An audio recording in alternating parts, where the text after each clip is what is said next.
North Palm Beach. W295BJ Jupiter. W223CJ West Palm Beach.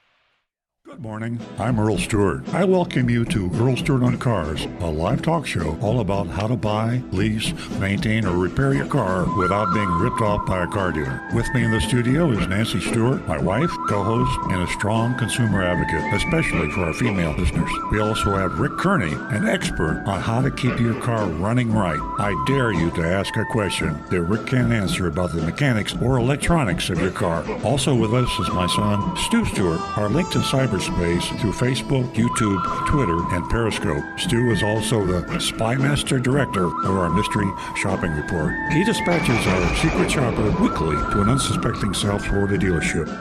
And now, on with the show. On with the show.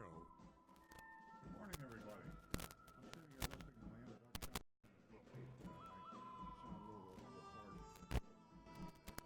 Anyway, my name is Earl. I'm a recovering car dealer. I've been in the automobile retail business since 1968. So I think I know something about the business, and that's what this show is all about, to share this information with you. You heard the introduction. We've got some very, very informed, educated, experienced people in the studio with me, and I'd like to go around the table here, and we'll introduce some of the folks.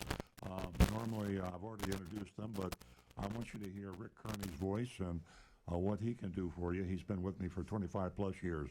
Rick, what are some of the things that you think are on the mind of the listeners out there that you can help them with? Well, there's lots of things about maintenance on your cars, whether or not you might be getting ripped off by an outside mechanic or by a dealership. Yeah. And I'm going to put a new one on you. The idea that modern cars, now how many folks do you think have one of those little window breaker hammers in their car for smashing a window? I'm ashamed to say I don't. Well, we live in South Florida, and there are a lot of waterways here, a lot of canals, Yep. rivers, lakes, swimming pools, and truth be told, I don't think you could go a week without seeing on the news something about a car going in the water somewhere.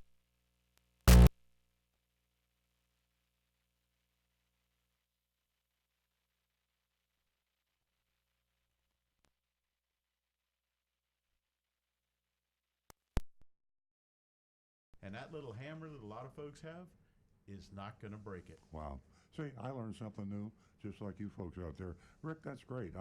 That's the type of thing that Rick knows that you might not know. Chances are you didn't know it because I didn't know it, and I'm an automobile dealer. So, Rick, if you have any questions for Rick, we're right here for you. 877-960-9960. Rick Kearney, Certified Master Diagnostic Technician. There's nothing you can ask this guy that he can't answer about automobiles. Mechanically, computerized, electronically. He's got a lot of common sense things, too, that he can share with you. And just give him a call. That's the best part of the show, is your input, your calls. 877-960-9960, or you can text us. I like texting better than calling myself. That's what I prefer. Either way, our text number, though, if you like to text, like I do, 772 area code 497-6530. That text number is 772-497-6530. And Stu Stewart, he's my son. He's a general manager of my Toyota dealership. To full transparency, but this is not an infomercial. I am currently an active automobile dealer. And I say that, it's hard to say, I say that unashamedly, actually. I say it ashamedly because of the fact that car dealers have a lousy reputation, and that's the reason this show is here. But Stu is as knowledgeable as I in the car business. He's more current in the car business because he's on top of it every day. And he's also a cyber guy. He's not a millennial. He's past that. But he's really good with the cyber tools. So, Stu, what are you going to do for us? I'm close. I like being called a spy master, by the way. Thank you very much for that. Spy master. I think that's more fun than managing a Toyota dealership. Yeah, it is. Wrangling a stable of spies, sending them out to unsuspecting dealers. It's pretty cool. And then the other thing I do, I like to try and help the show stay connected to everybody through communication channels other than the telephone. So it's Facebook, YouTube, Periscope. We want to make sure we're in front of everybody and everybody has a chance to get in and ask their questions. So I kind of wrangle that here. Yeah. And the Spy Master, tell them a little bit about the Mystery Shopping Report. I know our regular listeners know all about that, but I get excited about the Mystery Shopping Report. I read it every week before we come in, and it kind of gets my adrenaline going. What about the Mystery Shopping Report? Well, it's amazing that we've been able to continue this for 15 years, at least once a week for 15 years. Yeah. There's a lot of car dealers out there, and sometimes we spread our range a little bit farther. We've been up to Pensacola, we've been to the West Coast. We've had listeners who send in mystery shopping reports from other states, Right. and it's kind of a challenge every week. We got to find somebody to check out, somebody to either it's for an advertising, something that looks too good to be true. Lately, we're on the Takata airbag recall investigations, where we're seeing how car dealers handle the sale of dangerous cars with Takata airbag recalls. So we actually have a group of folks. I'm not going to identify who they are. Who it's for personal safety, but no, we get together. We do research. We research the car dealer. We find out where they're from, who owns it. We get an idea of their sales. We check out things like the cross-sell report. We look at their online reputation. When we go in, we know a lot about the dealer before we ever send Agent Thunder in. Yeah, and we tell it like it is. We name names, right? Yeah. And we haven't been sued. We've been doing this for 15 years.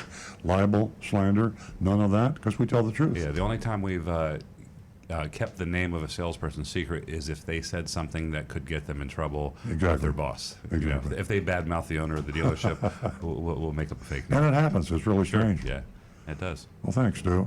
877-960-9960.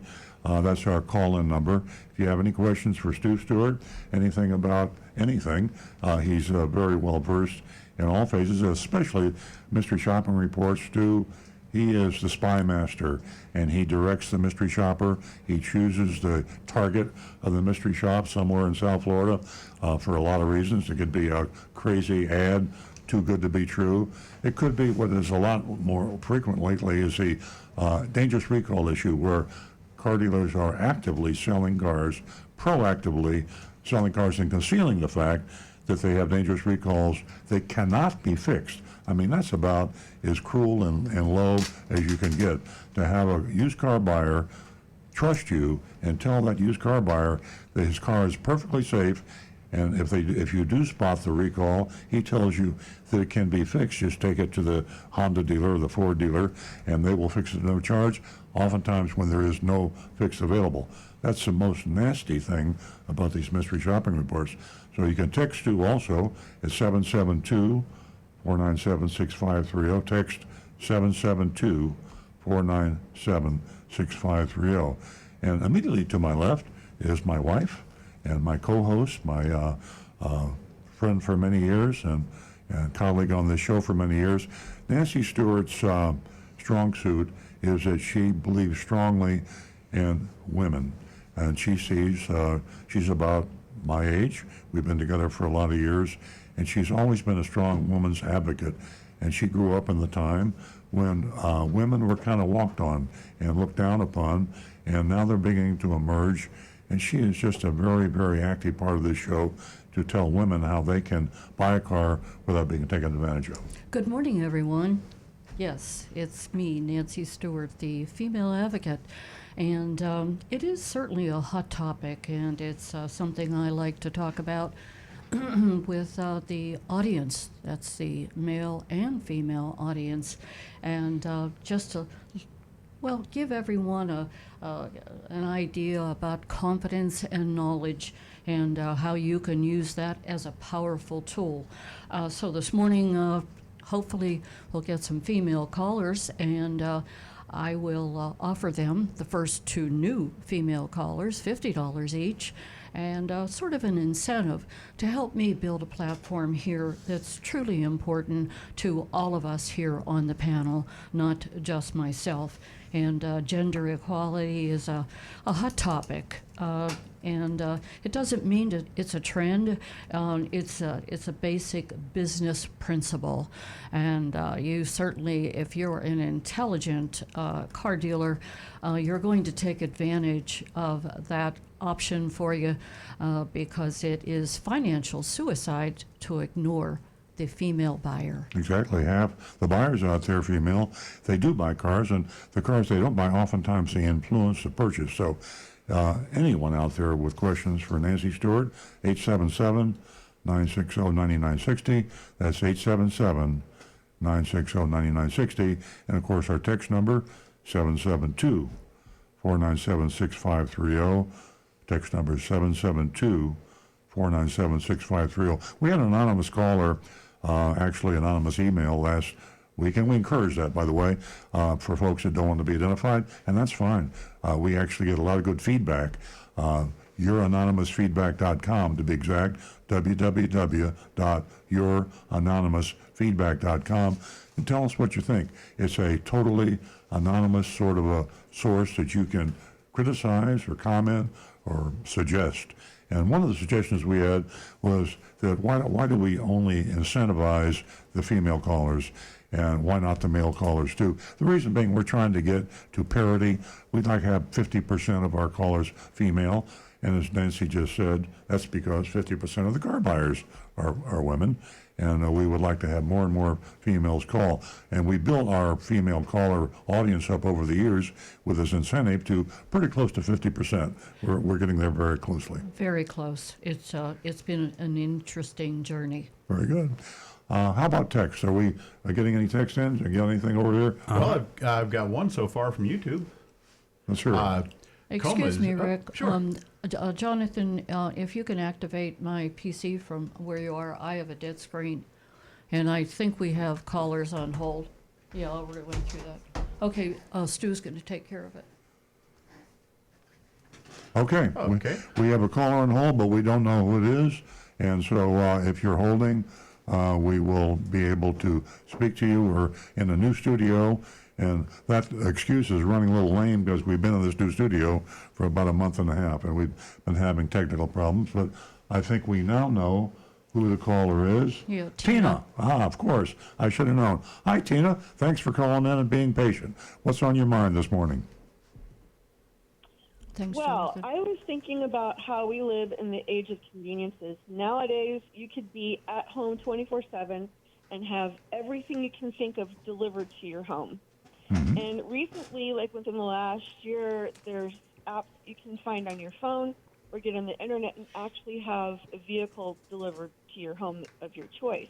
Of course, it's not that easy. You have to jump through a few hoops, but this is a possibility. However, the question I have is, okay, if you go to some dealers, you're going to pay a dealer fee. I wonder what kind of hidden costs are added onto this convenience, and if the cost really doesn't pay off and you'd be much better off going to an actual dealership. Well, yeah, that is a fearsome thing, and clearly to enter the 21st century retail, we have to be sure that you can sell online, you can sell without fear because you know what the price is. You know what the product is. One of the reasons I love Amazon so much is you can read those Amazon reviews. I often use Amazon reviews in place of Googling the information on the product. I think the automotive business is going to have to enter that sphere, and I believe they're going to have to offer their products actively online, include their hidden fees into the stated price. I've lobbied for a long time for Florida and all the other states to make it illegal to add hidden fees to the price of a car. The price advertised, price quoted to the buyer, be it online or verbally, in person, advertised, should have all the fees included and any cost included, and the price you buy, just like the prices on Amazon. How'd you like to buy a product on Amazon and suddenly find out that they hit your credit card with an extra $100 beyond what was online and advertised? The only legitimate fee that should be added, and Amazon does this, is add sales tax. That's a government fee. They also add car dealers. It's okay for them to add sales tax. And of course, with a car, you have to have a license and registration, and that's legitimate too. But Tina, you're absolutely right. The car dealers are probably last in line in terms of being in the 21st century and meeting the needs of the 21st century consumer. Yes, and I think there's a downfall that can't be disputed when it comes to buying something this serious online. Sure. And that's going to the dealership, for one thing, talking to someone there that technically knows all about the ins and outs of the car, can show you all the features, and being able to examine the car from stem to stern and test driving it. Those are things that you don't get necessarily if the car is delivered to your home. Well, this is true. So I think what would have to be, Tina, would be a return policy, money back guarantee, and this is what Amazon has. You aren't able to examine all the products that you buy on Amazon, but if you get a product that you can't use because it was misrepresented or whatever, you can return it. And Amazon makes it extremely easy to return products. I think the car dealers are just kind of, if they're going to sell cars online and they're going to deliver cars as Amazon does, they're going to have to offer an unconditional money-back guarantee. It's a risk, but it's a risk for Amazon too. Oh, yeah. Yeah, a lot of manufacturers, retailers today have realized that part of life with the 21st century is you have to have an easy return policy. Costco, my favorite store, they sell online. Of course, they have the box stores. You go into Costco. You can return almost anything you buy at Costco pretty much without question anytime you want. It's part of doing business. It's a cost of doing business. They even have outlets now that buy return products, and that's a whole secondary market created because of this new initiative that the retailers have said it's a fact of life. We don't like it, unconditional returns, but we have to accept it if we're going to be competitive. Yeah, the market is completely changing. And before I go, I just wanted to mention a PSA really quick. Today is Clear the Shelters Day. Please visit Big Dog Ranch. Oh. Well, thank you very much for the plug, Big Dog Ranch. Saturday's a great day to visit Big Dog Ranch Rescue. Absolutely. It's a good way to spend the day with the kids. Big Dog Ranch is the largest no-kill shelter in Florida, and we have, at any given time, 400 or 500 dogs available. We're taking dogs in from all over Florida, from out of state. We even take them in from as far away as China. During the disasters in Puerto Rico and North Carolina, Houston. South Carolina, Houston, we took hurricane dogs in, and we have a huge collection of dogs, and we're located in Loxahatchee, out Okeechobee Boulevard. I'd love to have anybody that's interested shop around and pick up one of our doggies. It's a fun day out there. Absolutely. And speaking of Big Dog Ranch, let me tell all of you that it's easier for you to purchase Earl's book now. You can go to earlsbook.com and you can find his Confessions of a Recovering Car Dealer, and 100% of that cost of the book goes to Big Dog Ranch. It's a twofer. You get a book that tells you how not to get ripped off by your car dealer, and you're finding a home, or you're contributing toward finding a home for a homeless dog. It's a great donation to the Big Dog Ranch. Very good. 877-960-9960, and you can text us at 772-497-6530. Do we have any more callers on hold? I don't believe so, but we Not have right a lot now. of texts.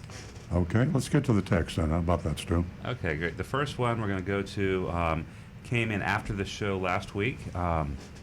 They said basically they drive this is going to be for Rick, by the way. It's in a 2013 Venza. His wife's Venza, Toyota Venza. It has a Samsung basic non-smartphone and won't stay connected to the Entune head unit. He says, my older Samsung basic type does stay paired. It's been 3 years now with no issues. Does Toyota have any flash updates for this issue? Everything else is great, but it doesn't stay connected. There's a very good likelihood that Toyota has an update for the radio. Unfortunately, radio updates are not usually advertised very well, but I would suggest stopping into a dealership and have them check and see if the radio's got an update.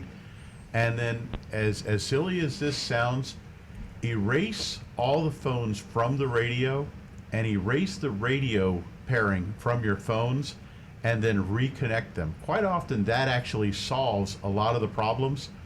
And one other issue that we've discovered, and unfortunately this is something to do with the programming in the radio, if any of your contact numbers in your phone book have like odd characters, anything other than A, B, C, D, regular letters or regular numbers. Like a quotation mark? Right. Anything like a quotation mark, an exclamation point, anything like that, it confuses the system, and it will actually cause the phone to be knocked out. That's a bug in the software, which we're having to take a little roundabout fix for, which we Right. shouldn't have to do. Let me just say this about today's cars and Apple Play and Bluetooth and a lot of electronics. I think the manufacturers have gone too far too fast and not as carefully as they should. This includes Toyota and all the manufacturers. I have Apple Play in my car, and not only is it confusing, I'm fairly cyber savvy for an old guy, and it's distracting, and it takes my attention off the road, and there are bugs in it, and I see things that, little glitches here and there, and you have to work around them. It's enough of a problem to drive a car in today's traffic situations to focus and concentrate on safety without having to fool around with Bluetooth and glitches in your software that are supposed to make life easier for you in the car. They make life more complicated, and I just wish the manufacturers that gets it first and makes it simplest and more user-friendly will sell a lot more cars. There's the motive. Good point. I've seen what's coming. There's some good stuff coming. Good. Autonomous cars. No, better than that. Well, sooner than that, actually. We got some good stuff coming, not just Toyota, but lots of other. I think we have a caller. We're our sign language in the studio. Yeah, we're going to go to Howard. Thanks for waiting, Howard. Good morning. Hey, Howard. I hope you're still there, Howard. I think we did this to you last week. Is anybody out there in Radio Land? Yeah, this is Hey. Doug. Hey, Doug. Hey, Doug. Hey, how are you? We're good. Where's Ollie? He's sleeping right over here. It is early. It is early on a Saturday. Ollie is the kitty cat, in case for you new listeners. Yeah, he's going to be 21, by the way. We have to have a big birthday party for him. Wow, that's fantastic. Oh, I'm telling you. I'm surprised he was up for the sunrise. But I can understand he's taking a cat nap. That means he can drink and vote now. That's right. He's voted for the last 3 years. So I have a technical question for whoever can answer this. That's Rick. On Wednesday, my car was damaged by lightning. Actually, there's a big hole in the ground. I saw that, Doug. Yeah. And so I took it to the dealership, and I spoke to the service guy, and I said, can this car be fixed? And he looked at me and kind of smiled and said, well, he says, the airbag's deployed on this, so he says, I would say that it can be fixed, but I would declare it a total loss, and that's what he did. But the insurance company hasn't come, and he seems to think that State Farm is going to ask to have it fixed because it's a 2018 Honda Civic Si.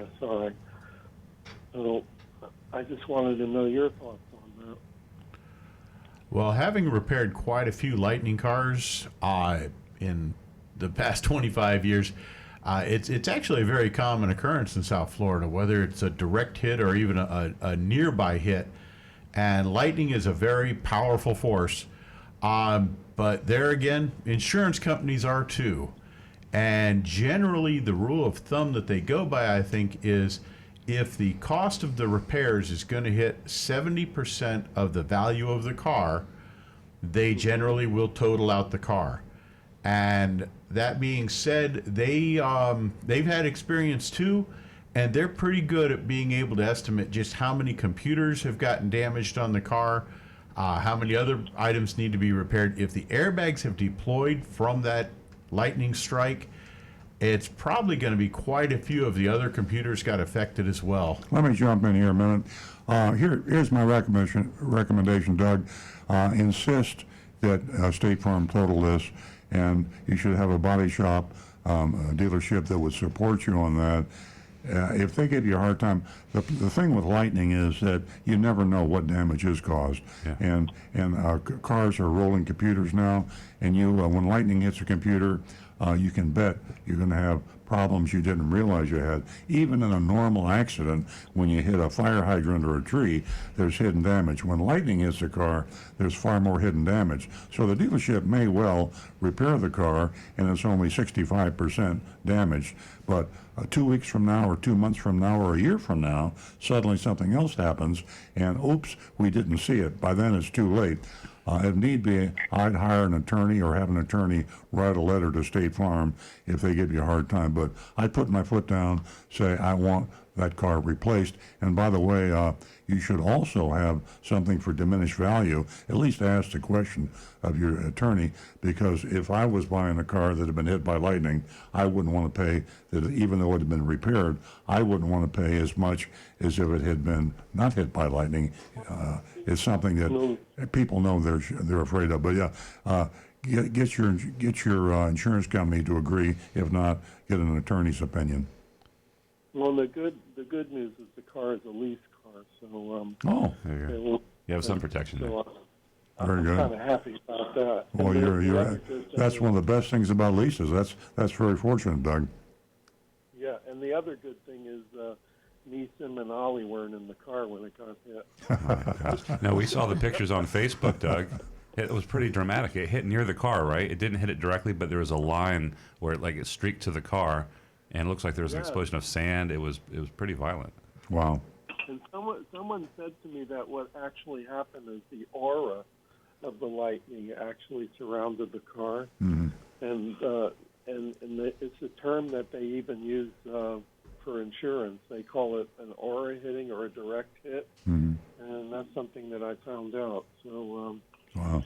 anyhow, I'm just glad we're okay. Yeah. And, but I'll let you know what happens. Okay. Yeah, thanks, Doug. I'm curious Please. about that. It's when next time somebody says to you, the odds like that are about the odds like getting hit by lightning, you'll think twice. Absolutely. Have a good one. Okay. Thanks, Thank you, Doug. Doug. That's not going to comfort Doug anymore. 877-960-9960, or you can text us at 772-497-6530. And don't forget, ladies, first two new lady callers, you can, you can win yourself $50 this morning. I know you could use it.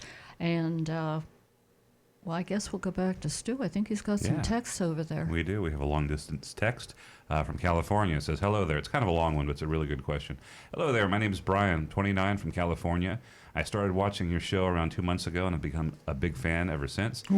Being on the West Coast, I never see your show live, but I always watch it later that same afternoon, which is why I'm resorting to text messages instead of calling you.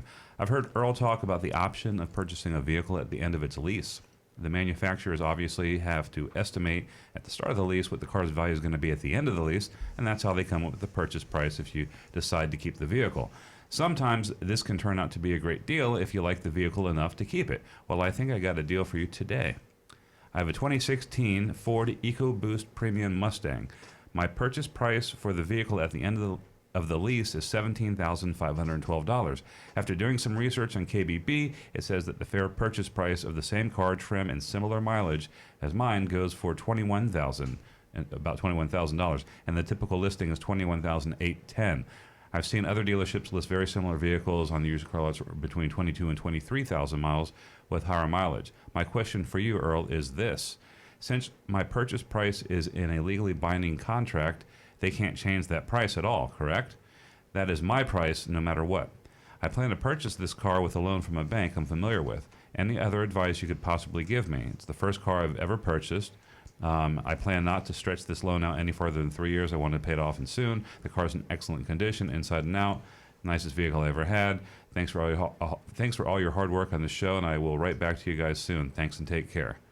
Well, Brian, that's you're absolutely right. That's a legally binding contract, and the leasing company is required to sell it to you at the residual value, your option to purchase price. When the actual time comes, you want to verify that the market value is in fact higher than your purchase price, but be sure it's unusual today to see the purchase option price be a real bargain. The car dealers are car manufacturers and leasing companies are more aggressive, and they tend to price their residuals higher. Mm-hmm. So usually we found with our experience that the option of purchase price isn't as good a value as it could be. But leasing companies do make mistakes, and we have seen it happen. In this case, It looks like you found yourself a gold nugget, because that's a real option. One of the ways you can maybe get around it, depends if the dealer will work with you. If you turn the car in, they call it grounding the car, Then it's up for grabs by the dealers, and they might be able to buy it for a lower price than that lease end buyout. So if you can find out what the dealer, and I don't know if Ford does this, some manufacturers do. If there's a dealer buyout that might be lower than the lease end residual, you might be able to get a little bit a better deal on the repurchase. Mm-hmm. Well, congratulations, Brian. Thanks for being our West Coast listener. Yeah. And that's really encouraging. We have people as far as California streaming us on Facebook or YouTube or something like that. Very interesting. We're going to go to Julio, who's calling us from Miami. Hi, Julio. You still out there in Radio Land, Julio? I hear something. I hear a button or a click or something. Julio, sounds like we're having some of those technical problems. Yeah, so for Julio and Howard, give us a call back, please. We'd love to talk to you. Howard's one of our favorite callers, so we'll wait to hear back from you, Julio. You know, I have an interesting question that I just got from a young lady named Jennifer, speaking of the West Coast, and she wanted to know how I felt about a young lady who works in the software engineering for Tesla, and that she had a chip inserted in her arm so that she would be able to get in and out of her Tesla. And she wants to know how I feel, if that is a, ongoing trend that's going to affect all of us. Well, Jennifer, I don't think I have to think about that twice, but I don't really think I would want a chip inserted in my arm. Okay, guys, what do you think? Maybe jewelry. Can you answer, Julia? Or excuse me, Jennifer? I'm with you. I think that's a step too far. I don't like that idea. Maybe that's where we're going. I have no idea. I might be too old to appreciate this trend in technology, but no, don't chip me. Yeah. No, I do not want to be chipped. That's for her Tesla Model 3. What do you think, Rick? I totally agree with Stu. I think put a program into my Apple Watch, or like I just recently went to Disney World, and they have a little wristband you can get that has the chip built into the wristband, so you can open your hotel room door and everything else just with that chip. I'd rather have it in a little wrist strap. That was really a stupid thing to do. Do we have any more text? To Stu mentioning earlier Yes, we got a lot. about We got a lot of text. he always talks about the self-driving cars and so on. I think because of technology, I think this is going to drive us closer to self-driving cars. Yeah, I think so. I think it's going to happen sooner than we think. That's where we're headed. Okay, so this is from Anne Marie, and she's a longtime listener. She says, "Good morning. What percentage of the new 2019 and 2020 Toyotas have the advanced driver assistance systems such as 360-degree cams, lane departure warnings, adaptive cruise control, automatic emergency braking, and collision avoidance? I'm presuming these are not all standard features in all cars yet. Or to put it a different way, what safety features are now found on the least expensive Toyota vehicles, and which Toyota vehicles are loaded with the most features?" Anyway, she said, I specify Toyota because that's your specialty. So I'll address it a little bit in terms of broader with most manufacturers. These safety trends are being provided by all manufacturers, now, not just Toyota. We've only got one 2020 Toyota so far, so. Yeah, but the 2019s, for several years, a lot of standard equipment that used to be optional is now standard. Manufacturers are recognizing that's what consumers want, and some of this technology is pretty impressive, pretty amazing. All the backup cams, radar, all sorts of stuff. You'd be hard-pressed to find a new 2019 vehicle anywhere that doesn't have some of this stuff. Well, she specifically mentioned the 360-degree camera, and I don't think we have that. Oh, we do. Yeah, we do. There's on, I don't want to be commercial, but the RAV4s, the Avalons, I think there's other vehicles that have it already. It's pretty cool. I didn't realize that. So literally, you can see. Well, it's similar to your vehicle, where you look. It's a computer image of the car, and it uses multiple cameras to put together, so you can see all the way around you. Okay, it's not something you can see when you're driving. No. It's something you can see when you're parking. At low speeds, you can see it. I believe eventually we're going to have. Literally, we'll be able to see anywhere, anytime. Yeah. And I'm really sensitive about making it a commercial, but there's a cool feature. It's a digital camera back rear view mirror. And that we have that on one of our vehicles, and other vehicles have it. And it's really cool. It uses a camera, and I used to always wonder, why wouldn't they use a camera? A mirror is ancient technology. The camera's pretty cool. Yeah. They've actually been doing that on RVs, the large, big Yeah. bus-sized RVs for many, many years with a TV screen and a camera, because you can't have a rear view mirror on most of those. What about a big Interesting. semi-truck? They need those too. They probably got a ton of blind spots. Well, the problem there is most of those trucks are constantly switching the trailer out. So you'd have to try to get the technology on every trailer and every truck I to didn't match think of up. that. All right, and then also Emery wanted to follow up on Tina's mention of the Clear the Shelters Day. She says, if you don't live close to Big Dog Ranch but you'd like to find a furry friend, please go to www.cleartheshelters.com to find a shelter near you. Just put in your zip code and the map will show you the shelters close to you. Thanks, Great. Emery. Yeah, that's great information. Ladies and gentlemen, there is a possibility we may be having problems with our telephones, so don't be discouraged. Give us a call back at 877-960-9960, and if you'll send us a text and let us know whether you tried to get through, we would certainly appreciate Rick, it. would you mind talking to Rudy? 772 Would you find out what's going on with the phones? I mean, I don't know whether we should be talking about calling us on the phones or strictly on the text, but we're people trying to call us on the phones are dropping like flies. So we're Yeah, 772-497-6530. okay. We got some more text here. Yeah. We'll get to those. I can keep you guys entertained all morning. They're piling up. So here we go. We have a text from Steve in New Jersey. He says, I have a question regarding when the manufacturer's new car warranty starts, particularly for unregistered demo or dealer loaner cars. These cars often have several thousand miles on it but are sold as new. In this case, does the new car warranty start when it's first purchased or when the dealer started using the car? Well, you get credit for the mileage that's you on the do. car, basically, and you still get the full time. So if it's got 2,000 miles on it and the warranty's 36, now you get 38,000, but Correct. you still get 3 years. There's an important caveat to that.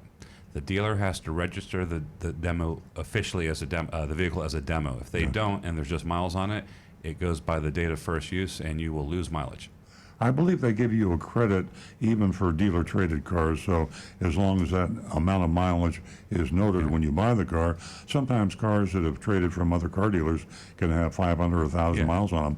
So whatever the mileage is on your new car, be sure that it is on record with the manufacturer, as Stu said, and if not, then chances are it wasn't registered as a demonstrator, and therefore you are going to be gigged for the amount of mileage. And another important note to make is, I'm not sure how it is in all 50 states. In Florida, I do know that you have to, that's the laws that we're governed under. In New Jersey, it could be different. Well, that's true. State laws, exactly. Next. The next one, there's no name on this. It says, good morning all. Can you please tell me what exactly is Softex leather and what will clean it? I purchased Amaral leather cleaner wipes, and it seems to have discolored the Softex dash. What's a safe cleaner? Well, Softex is a synthetic leather. It's nicer than vinyl. I'm not sure what it's made out of. I'm assuming it's plastic or some sort of petroleum product. It's I don't know what it's made out of, but it's easy to clean. I do believe when you buy a new vehicle, there is an insert in your owner's manual that will tell you how to keep your the leather or the Softex clean. So refer to that. If you don't, call the dealer. They can tell you what the proper cleaning solution is. Very good. The report from the control room. Rick, are the phones Damage on fire, report. hit by lightning, or what's going on? Our shields are down. Actually, they say that Julio apparently hung up, and Howard may have also, his call may have dropped. They wanted me to let listeners know right now. We're having a little glitch that while you're on hold, you won't be able to hear the show. But just please bear with us and hang on hold with us, and we'll get with you very quickly. And then, of course, once we pick the phone up, you'll be able to hear the show. So if they don't hear anything, they're still connected. Just hang on, and we'll get to the call. Right. If Okay. you don't hear anything, you're probably still connected. And There's a good chance. I'm really sorry. They tell us you're still I'm connected. sorry. I can't believe, frankly, I'm a little disappointed in the radio station here for not getting the phones figured out after we've been doing this in the new studio for about a month. And Absolutely. it's kind of frustrating. But give us a try, 877-960-9960. That's 877-960-9960. As a matter of fact, maybe we should call ourselves and see if it works. 877. They're doing that right now. Oh, are They're they doing good? test calls right now. That's fantastic. And while they're calling the show, we'll do another text. And we have Rudy on the line. Just kidding. Okay, these are good questions, by the way. Sam in Port St. Lucie asks, what kind of damage am I doing if I drive through street flooded water so fast that it splashes the inside of my engine compartment? And what if it's an electric car? I'm looking at you. I'm going to let Rick answer that. I will start the answer by saying a lot of it has to do with the type of car, the design of your car, the height of your car as it rides over the water. If you've got one of these trucks with the huge tires, you probably don't have too much to worry about. If you're driving a sedan, you probably do. Rick? Well, any vehicle, if you drive high speed through water, you do have one thing to worry about, especially here in Florida, and that's the police. Because if you drive fast through those puddles, they will pull you over and write you a ticket for it. It's unsafe driving. That's not fun. That being said, however, my advice is if you cannot be absolutely certain how deep that water is, don't go in it. And if you have to, drive slow as possible, no wake zone, just like there were manatees out there. Just go nice and slow. The reason being, if that water splashes up into your engine and enough water gets into the air intake, that water gets sucked into your engine, and water does not compress. So when the pistons are coming up in those cylinders, things bend and they break, and your wallet takes a huge hit. Rick, isn't it true that some cars are designed with deflectors to keep the water from coming up? And are off-road vehicles, for example, that are designed and expected to be driven off the road in puddles and things of this nature? That's absolutely true. Yeah, so it's good to know the design of your vehicle. And, of course, you can advise people never to drive fast through water, but if people buy a car that's off-road type of vehicle, SUV off-road type of vehicle, they should know the design of it, and that way they would know how safe it is. Absolutely. Yeah. Boy, I'll tell you, last week was a disaster downtown in West Palm Beach. You couldn't even get to the parking garage. Especially because Earl likes driving fast through puddles. Yeah, Well, there you and go. folks, one thing to remember also, even though your car, you may be driving, like I drive a pickup that's up in the air. My truck, I don't have to worry about high water. I can cruise through it nice and gentle. But that wave that I'm creating could very well swamp out the car next to me The that Miata is won't not designed for appreciate it. Yeah, exactly. Yeah, and that would be my responsibility if I just damaged a car just with that water. Absolutely. We have got good news. Julio is back. He's back with us, and Chris is calling from Jupiter. You hold on, Chris. We're going to take Julio's call. Good morning, Julio. I hear him.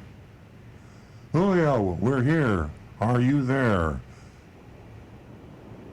Julio is not there. Okay, let's go to Chris in Jupiter. Hey, good morning, guys. Love your show, by the way. Hey, good morning. Good morning. A couple of years back, Dodge vehicles had a very bad reputation for transmission issues, and obviously, Ford guys hate Chevy, Chevy guys hate Ford. Yeah. Everybody seems to hate Dodge because of that. What is the current trend or the current industry opinion on Dodge? Have they straightened out their transmission problems? That's a good question. I didn't even know they still made Dodges, but I haven't seen a Dodge on the road in a long time. Who knows something about Dodge? Oh, they got trucks. They got do they still have Well, no, darts? they The Ram. Dodge Rams, actually yeah. split their trucks off into the Ram division. Yeah. However, they still make the Charger, the Challenger, Okay, yeah. quite a few other models. So yeah, Dodge is still very much there. Durango. That actually the Durango may have become a Ram now. I'm not sure on their SUVs. Their transmission issues, yeah, they try to keep that as quiet as possible. But I honestly can't talk to you much about the quality of Dodge transmissions because I do work at a Toyota dealership. But I would be leery of it unless you do a whole lot of research on the internet and Consumer Reports. And I would get into the forums of Dodge owners and look and see how many of them are complaining about transmission issues still today. Right. I mean, they're all Mopar products. They all fall under that umbrella. So it Exactly. doesn't matter what name is on there. The parts are all made in the same factories, right? Well, and of course now it's Fiat owned. Isn't it Fiat that owns Dodge now? Yes. Yeah. So, well, all I can say is, yeah, they make some really nice looking cars. I still say every time I see a Challenger, it turns my head, but I'm not going to own one. Doesn't Fiat stand for fixing it all the time? Yeah. That's what I thought. Did I Wow, make that up? thanks for the input. You're Yep. welcome, Chris. Give us a call again. And Julio and Howard out there, give us a call. Yeah, and Chris, Give us a call congratulations back. for getting through we have a protection system against phone calls. You win if you get And, through. and you got through, and we should have a prize. See if you can get through, like Chris did. It's not easy, but call 877-960-9960. That's 877-960-9960. We should have a $50 cash prize for anybody that can make any kind of a call. I mean, we're giving $50 to females. We should open up to anybody that can get through the switchboard. Yeah, well, I know for our callers how I would feel if I was calling in and there was just dead silence. It's very bothersome, you know. And there should be maybe a little soft music playing while you're on hold, Well, or we maybe can- some information. we can get to the So maybe text. we can Yeah, we make have a a lot. change next week. Okay. 877-960-9960, or you can text us at 772-497-6530. And Stu, do you want me to ask Linda's question? Oh, yeah. She's interested in her rubber tires. And Linda is a big part of our International Sunrise, and she listens to the show every single Saturday. She is a follower. So, anyway, Nancy, ask them about the protection of the rubber tires when lightning strikes the car or nearby. Protection? Yeah, she Rick? was referring to Doug's question, and she wanted to know if you're safe Yeah. in the car because you have rubber tires. Well, folks, lightning is a spark of electricity, basically, that is traveling from anywhere to 30 to 45,000 feet through the air to hit your car. Is that you? Oh, I'm sorry. I dozed off. That couple inches Well, I of think rubber. she's interested in her own protection. that and- couple inches of rubber is doing nothing to protect you. It's the metal around and you. it's water, covered in water. The metal of your car, that metal cage, is creating what's called a Faraday cage effect, Hey, and Rick. it protects you from the lightning. So Pretty don't safe worry in the about the car. rubber. Yeah. It's the car that's protecting you. And the best advice, though, is don't be out in an electrical storm. Be inside your house where it's safe, inside a building. Cars are better than nothing, but not the best solution. Especially very wet tires, because Okay, Linda, water I does conduct electricity. I hope that we answered your question. And folks, this is an exciting show. This is the reason why it's called Live. Yes. So, to all of our callers, to all of our listeners, be patient with us. We're still trying to fine tune the new studio. And give us a call at 877-960-9960. Or you can text us at 772-497-6530. And don't forget, youranonymousfeedback.com. We love hearing from you, and you are totally protected 100%. Youranonymousfeedback.com. We also, on the second half of the show, have our mystery shopping report coming up. Mystery shopping report is from Florida Fine Cars. All of that and more, and you can even get some sound effects from the recovering car dealer. Okay. Any more text? Yeah, we have a lot of Got text. about a lot of text. I was just thinking about hitting my car, and there's other issues than just surviving it. It's surviving the terror that will go through you. Yeah, and actually, I mean, it can set off airbags like that happened to Doug's, and that could be very unsafe if you're driving. If you got a hit on the turnpike, it could turn into an accident. All right, so we have a text from, wow, we're getting them all over the country today, from Washington State. This is from Max. Max says, I bought a 2018 RAV4 for my older parents and registered under mine and his dad's name. Then they got into an accident, and it's not their fault. The insurance is paying for fixing it, and the estimate's around $12,000. His question for Earl is the car losing value now? Will the accident be on Carfax? And if so, should he try to get from the insurance? And he's referring to diminished value. Exactly. Take it away. Yeah, exactly. And it's one of the dirty little secrets insurance companies don't like to talk about because they are liable for this diminished value. And it's simply this. You have a car that's in an accident. $12,000 is a pretty serious accident. And you fix the car perfectly. Okay, you take it to the best body shop in town and you fix it perfectly. You can't even tell the car's been in an accident. It's perfectly safe. But as you said, it's on the Carfax report. You have that car on a used car lot alongside of another car identical to it. One has been in the accident, yours. The other one has not. The one that has not been in the accident is worth considerably more, $2,000 or $3,000. Therefore, your insurance company should compensate you for that. In addition to the cost of fixing the car, they should add the diminished value, which can be $2,000 or $3,000. They won't want to do it, and sometimes you have to call an attorney. With our dealership, we use Gordon. Used to be Gordon Donner, now it's Donner. Or is it Gordon? I think they had a falling out. They had a falling out. But call an attorney. I don't know. Call an attorney if your insurance company gives you a hard time, and they will compensate you. They usually, once you call their hand, they will pay out. Yeah, they don't advertise it. You got to ask about it. Yeah. Exactly. Or demand it. I'm not sure if we answered this one already. It was for Rick. Was it about the piston ring problem? Did you hear about that one? Nope. Okay, here we go. For Rick, is Toyota covering up the piston ring problems in their Toyotas, claiming there's nothing wrong with excessive burning of oil? And they sent a link to, I guess it's a forum that discusses the problems. My personal opinion, I don't know as they're covering it up so much as ignoring it. And that situation is that a lot of our Toyota engines, as they're getting older, they are burning quite a bit of oil. And on some models, they did a recall, kind of a recall, where we brought them in under an extended warranty and replaced piston rings and cleaned up the engine. But a lot of other models, they're ignoring it. So in my opinion, it's on Toyota, and they need to step up in that case. I thought what the question referred to was the fact of the variability between oil consumption of the exact same year, make, model car.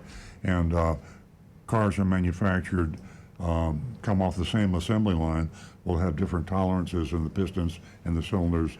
And sometimes you can have the exact same car will burn 5 or 10 times as much oil as the other car, and it's within the specifications that the manufacturer issues. Well, that's very true, but the problem is they're offering a specification that is so broad. Yeah. Toyota is basically going back to the days of the 1930s, Exactly. where they said you had to check your oil at every time you filled up your car.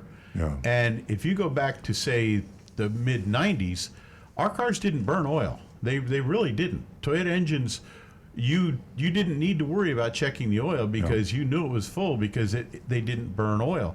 And modern cars now, for some reason, a lot of the models of Toyota engines are burning oil, and they say up to 1 quart per 1,000 miles. Yeah.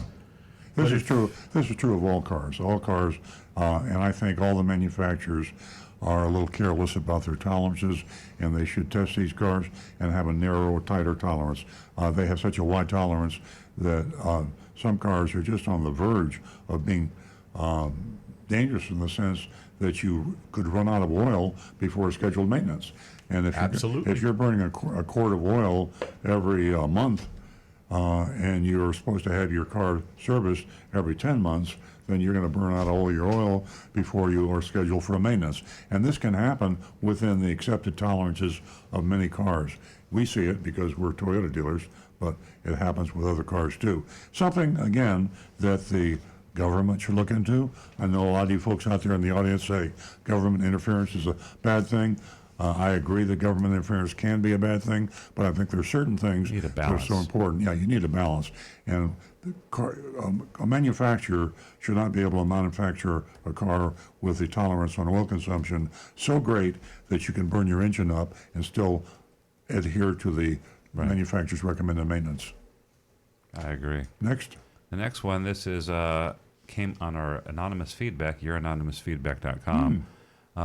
We had a few that came in that were compliments for our dealership. I'm not going to read those because we don't want to make it a commercial, but thank you for sending those in. This says, good morning. Why can't I get the wheels of a 19 Camry XLE on a 19 Camry LE? It's the same model, just a different trim level, not a different model like the Avalon. Thank you. Oh. I don't know. Well, they ship them that way. That's one thing. I do know that some dealers could offer to swap the wheels out for the XLE to an LE, but then the problem is they have an XLE with the wheels of an LE on it, and that would be very hard to sell. Most customers probably wouldn't want that. If you're going to buy an XLE, you're going to want XLE wheels. There is another issue there, which is if you were to order these wheels separately, they're a lot more. They're very expensive, so it's almost cost prohibitive to do it that way. So I really don't have a good answer for you other than they don't offer them that way. Wheels are, they become a styling, cosmetic kind of thing, and people want the cool wheels.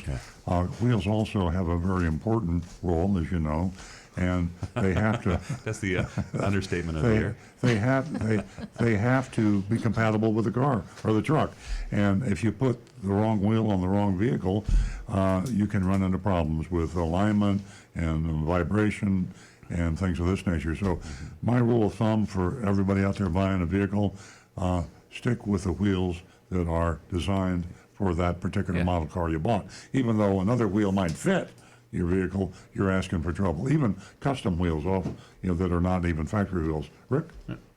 I agree totally.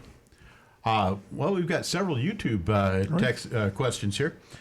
Comas from Texas is asking, he has a 12 Mazda 3, 2012, and he says he went to his dealership and they were recommending cleaning the battery for corrosion and trying to sell him an injector flush and I believe an AC refresh, he says. Well, most of that's just pure fluff. However, the battery corrosion issue is a very real thing. And yes, that should cost you up to about $30 to $35 to have that battery cleaned up and have some protective spray put on the terminals. Let me jump in there for a second. You're supposed to bring your car in every 6 months, typically. I'm not sure what the Mazda is, but probably every 6 months. About the same, yeah. And dealers typically, or independent repair shops, typically do an inspection on the car. Sometimes they do courtesy things for you, too. If a person had his terminals on his battery checked every 6 months, it would be highly unlikely that it would be severely corroded if you wiped it off and kept it clean every 6 months, right? That's very true. So find yourself a service department or a dealer that will take care of your battery terminal, wiping them off such that they never become so encrusted as to create a problem with your car starting. Absolutely. And if you happen to be a do-it-yourselfer type, a simple spray bottle with plain old water, spray a whole bunch of water on those terminals and you'll see that corrosion just melt away. And for a couple dollars at your local auto parts store, you can get a can of protective spray, let the battery dry down, spray that on the terminals, and you'll be fine. Yeah, I wouldn't take my car to a dealer or an independent mechanic that didn't wipe my terminals off for me or spray them, as Rick says, to keep them clean. Because if you let them go too long, they can become encrusted, and then you have to pay a lot of money. What did you say, about $20? $30, $35 really to clean it up and protect it. And you shouldn't have to pay anything if you wipe them off every 6 months. Yep. Okay. Okay, Kit Kat is asking, how do you find if a dealer has registered a car as a demo? Well, that's a good question. There's no governmental agency that'll show you that unless he reports it that way when he sells it. It's up to him to do that. You'd have to trust the dealer, and you could ask for confirmation to see when he notified his manufacturer. To register it as a demonstrator, they register it not with the state, but with the manufacturer, so the manufacturer will know that the mileage that accumulated on that demonstrator can be transferred to the new car warranty so you don't get gigs, too.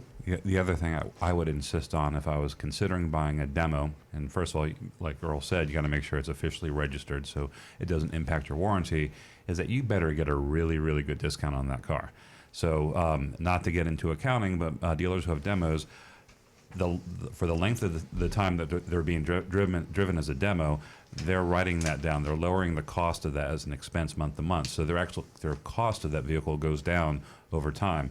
So you should be able to get that vehicle lower than any other new car sitting on their lot. Not just a regular discount. I'm talking going on to Costco, go to TrueCar, and then expect a hefty discount below that. Yeah, I'll tell you what, might work for you too. Rather than start out with a demonstrator, start out with an identical vehicle that's brand new.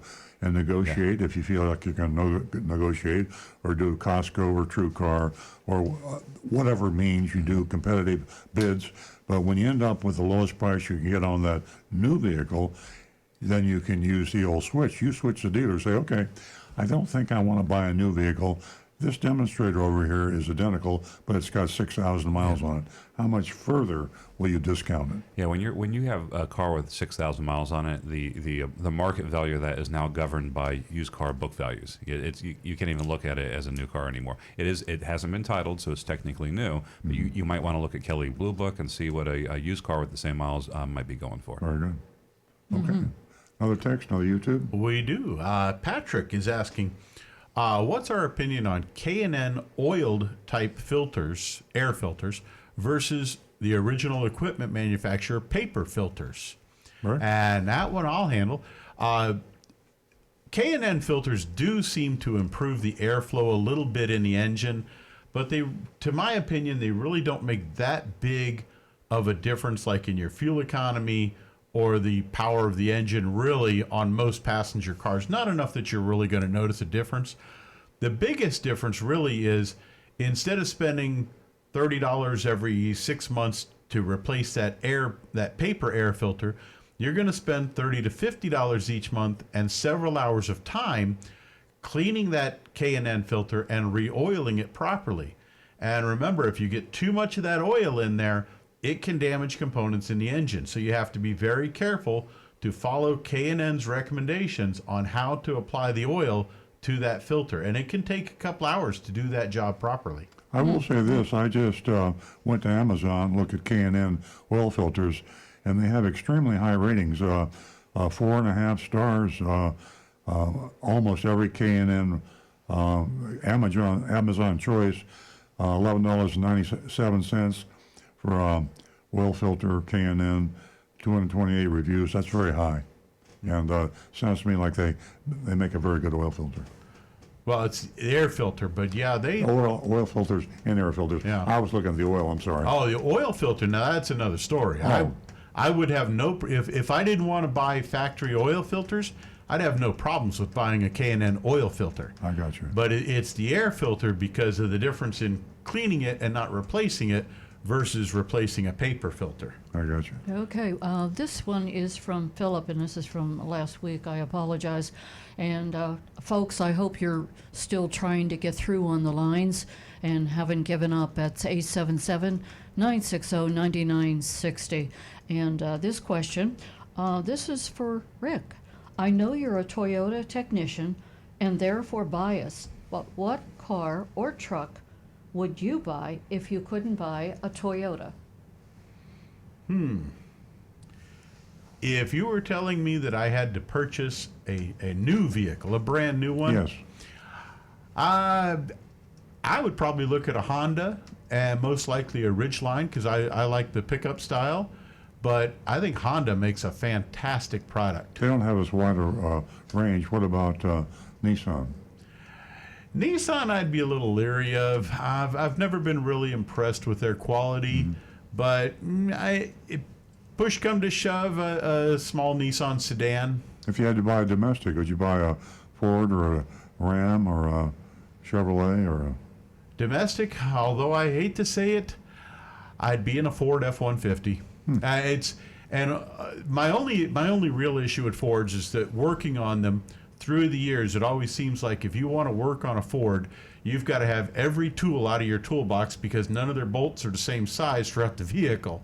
It's like they've got every single size bolt that they could find to put on that car. Are they aluminum now? But, I mean, aluminum body? Some of them, yeah. Yeah. But Ford, in my opinion, the F-150 is an animal that has stood the test of time.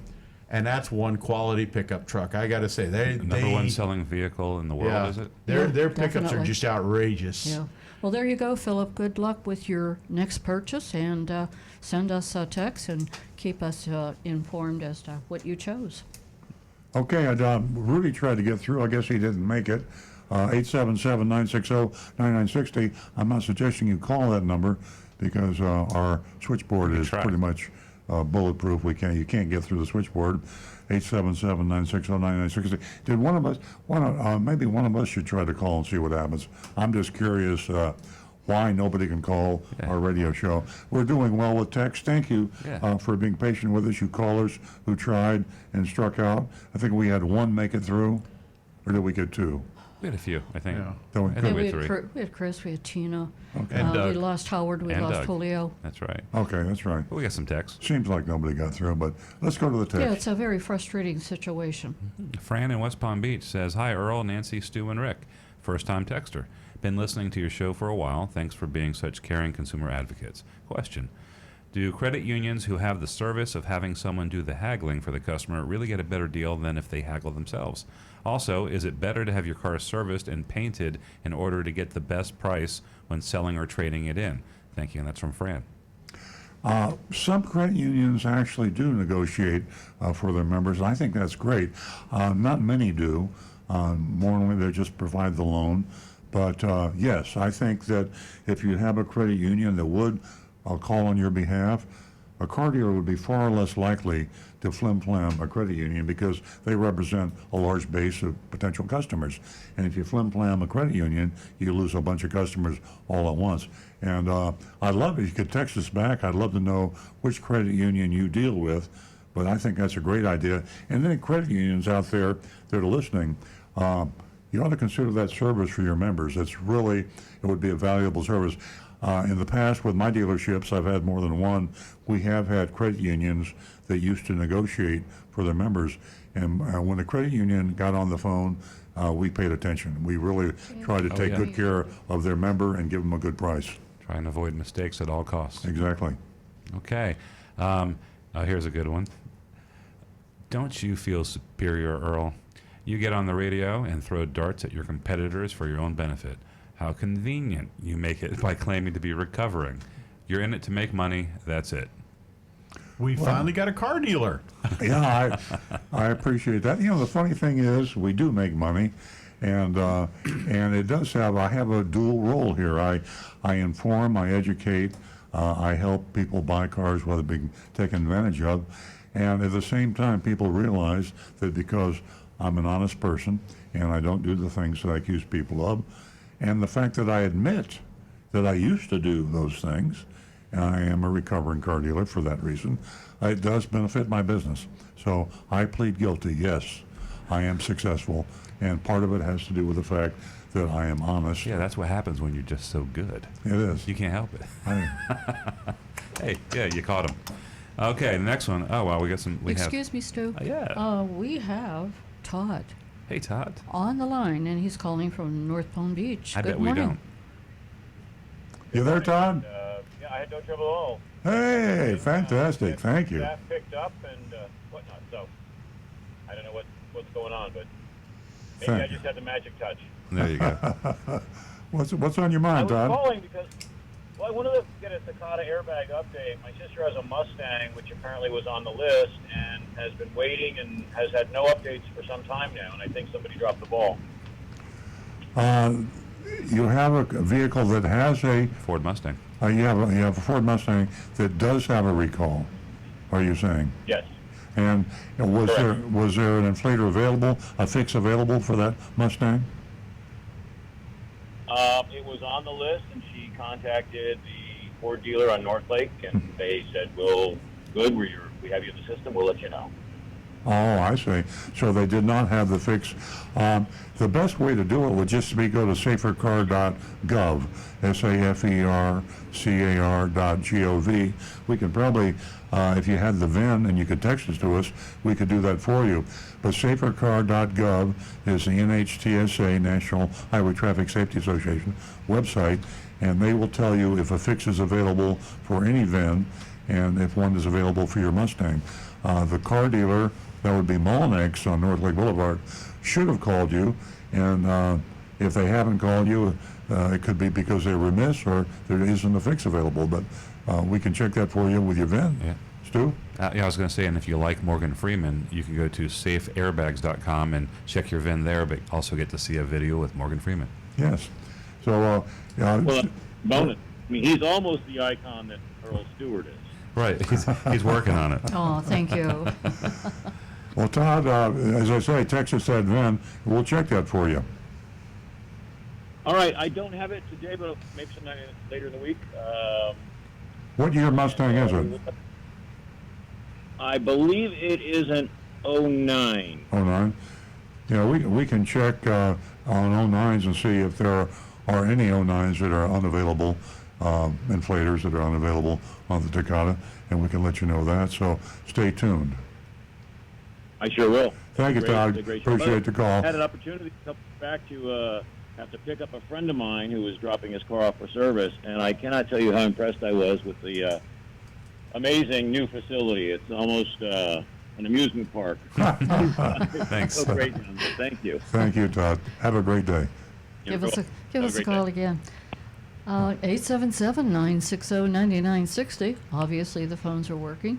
And you can text us at 772-497-6530. Jonathan, is Julio giving us a call back, or is that an old message? Okay, we're going to go back to Stu. Okay, we have a follow-up from Fran in West Palm who told us about asking about the credit union. She said the credit union that negotiates is Guardians Credit Union, which used to be Palm Beach County Credit Union. Oh. So thanks for the follow-up. Guardians Credit Union. Mm-hmm. Isn't that so? All Palm Beach County employees have an advocate in the credit union that will go to the car dealer and say, what is the price, and so on and so forth. That's great. There you go. That's great. All right, here's another good one. My son said he was listening to your show a few months ago and said that you recommended using a potato to defog your windows. I tried this and made a mess of my windshield. Please investigate the efficacy of your old wives' tales before promoting them on your show. And I have to issue a correction. It wasn't to defog them. It was to prevent, it was like a Rain-X solution on the windshield. And we did not recommend Well, it. maybe, did you use a raw potato, or were they fried or mashed potatoes? If you could follow up and let us know if you cooked the potato first, that is a big no-no. Actually, folks, I did do that experiment. I tested it on my own pickup, and no, it didn't work. And I even tried it 3 different times with 3 different breeds of potato. I tried an Idaho russet, a golden potato, and a Maine potato. And unfortunately, none of the 3 would do anything except just kind of smear things. They did seem to keep the rain off, but it left a lot of smear marks. No, he just sent a text in. He said he used mashed potatoes from KFC. Well, there's that. Yeah, bad idea. Bad. They sure taste Can't go good, though. wrong with that They one. sure do. I think we have Dan on the line. Is that right, Jonathan? Okay. Good morning, Dan from Jupiter. What can we do for you? Good morning. Can you hear me, Nancy? Yes, I can hear you now. All right. I finally got through. I tried 3 times, hung up, disconnected twice, and Oh, man. So sorry. Thanks for that info, Dan. And thanks for your patience. Yeah. My question is, we can't get through the show without an airbag question. What is the length of time for an airbag to be pliable to last, not have something wrong with it in the heat and the temperature of this 1,000 degrees in Florida? Well, there's 2 factors that really affect the degradation of the accelerant in the airbags. One is time, and the other is heat and humidity. So in South Florida, we have the worst. We got the combination of the heat and the humidity, and they're saying 6 to 7 years is when it starts to really reach that peak. Is that correct, Rick? Yes. Right. And the reason I'm asking is it's in a black car, sits in the sun most of the time, and it did for the first 4. It's a 2007. And only has 60,000 miles on them. It was in the sun on the beach for like the first few years. And the paint is faded, but I only got 60,000. I was wondering about the airbags. Have you checked your VIN number to see if it is affected? Yes, I did. I run through safergov.org, and it's not on the list. Okay. And I was just concerned with the amount of the time and the heat in Florida. That's all I think the problem is the ammonium nitrate is the accelerant, and apparently your vehicle's airbag inflator does not use ammonium nitrate, which case it is not a danger because of the heat and humidity. The Takata airbag did have the ammonium nitrate, which degrades over time with heat and humidity. Yeah, this is was in a Chrysler. Yes. Well, you're fortunate you don't have a Takata airbag. Yeah. Okay, I just wanted to verify that to be safe in case. I don't blame you for being nervous. You're exactly right, and I'm glad you did check. But I've never. You went to safercar.gov, in which case that's pretty reliable source in HTSA. If it's not on the list, then you're safe. Right, Earl. Can I ask you one more question? Oh, please, yeah, sure. You know about the 1939 Pontiac Ghost car? Ghost car? I don't think so. Ghost, A silver ghost? like a ghost. Oh, the The ghost. 1939 World's Fair. Okay, I don't remember that. No, but when you said goat, I thought you meant GTO. No, Ghost. G-O-S-T. GOST. No, I don't. I'm not familiar with that.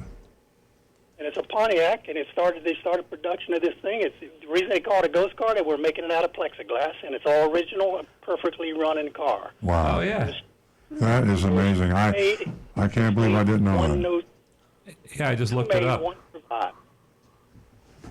Pretty. Google Yeah. that, and you'll really be amazed because you're a Pontiac dealer, and I like Pontiacs. The best car I ever had was a 1949 straight A Pontiac convertible. Amazing. This is really cool. Yeah. That is so cool. Yeah, we have a 1937 Pontiac that's fully restored, and it looks exactly like this, except for we can't see through ours. I wonder. That's why I asked you about it. If you wanted to look at it, take it. See Where is the history car on now? I wonder.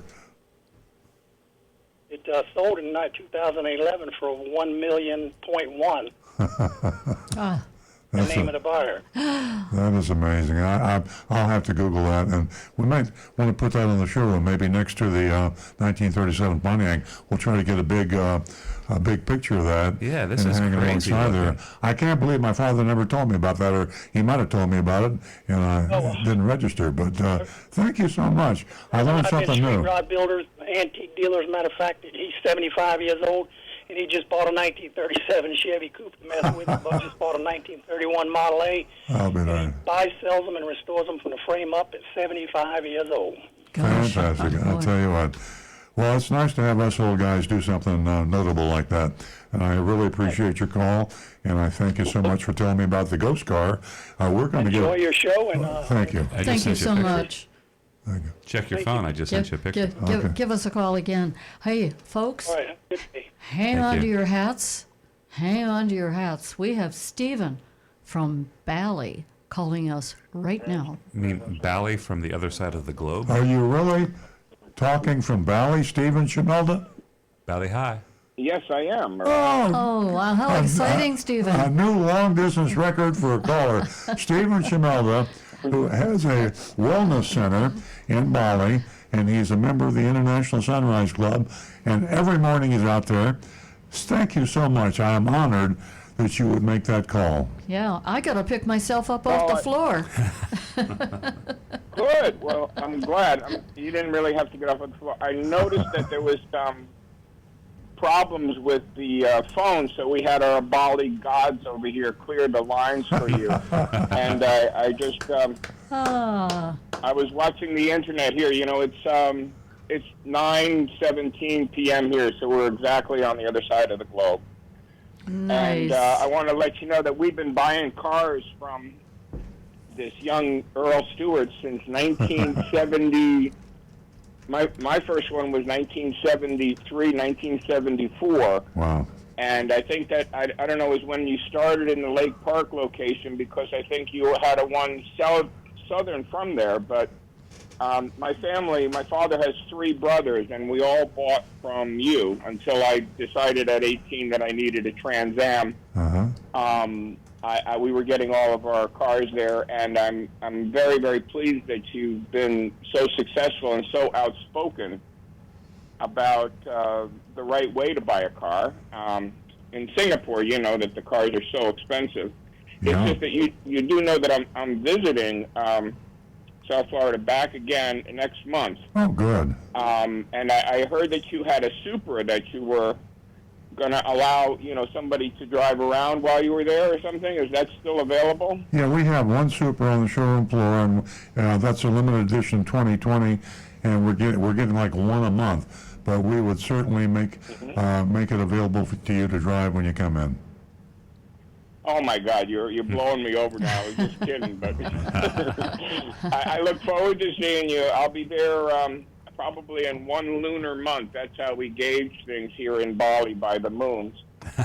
So around the 12th or so of September, I should be there just for a retreat. So I'm just trying to get 5 days out, and wanted to reach out and say hi. I can finally talk to you in person. How nice. Stephen, So give you guys, can I ask you one more question? Yes, sir. What cars are being driven in Bali when you look out on the street and go? Toyota. Toyotas, really?